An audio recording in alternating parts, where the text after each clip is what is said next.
Imagine two delivery services. In the first service, you hand over your package and walk away.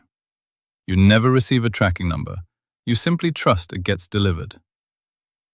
In the second service, you receive a tracking ID. Now you can check the delivery status, wait for completion, or even cancel the shipment. That's exactly the difference between Java's execute and submit. Let's start with execute.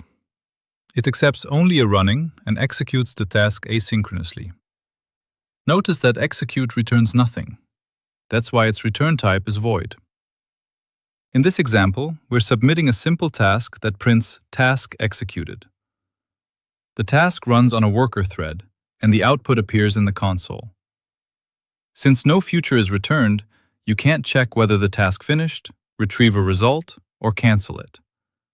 That's why execute is ideal for fire and forget tasks like logging, sending emails, or refreshing cache. Now let's look at submit, which is more powerful than execute. Unlike execute, submit returns a future object. Think of a future as a tracking number for your task. It allows you to monitor its progress, wait for completion, retrieve the result, or even cancel the task if needed. In this example, the task returns the text "Hello Java" instead of simply printing it. When we call future.get, the main thread waits until the background task finishes and then retrieves the result. That's why the console displays "Hello Java." Because submit supports both Runnable and Callable, it's the preferred choice whenever your task needs to return a value or when you want more control over its execution. Here's one of the biggest interview differences between execute and submit: exception handling. Let's start with execute. If a task throws an exception, the worker thread immediately reports it through Java's uncaught exception handler. You'll see the stack trace printed directly in the console, making the failure visible right away. Now look at submit.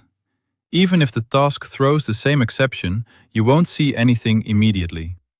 That's because submit captures the exception inside the future object. The exception is only thrown when you call future.getParens. That's why we wrap future.getParens inside a try-catch block to properly handle the exception.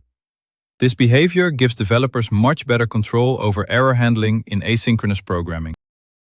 Now the question is, when should you use each one? Choose execute when you simply want to run a task in the background and don't care about the result. For example, sending notification emails, writing application logs, refreshing cache, or updating analytics.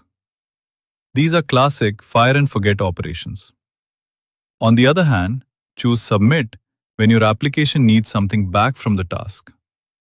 For example, calculating a report, fetching data from a database, processing a payment, or calling another microservice.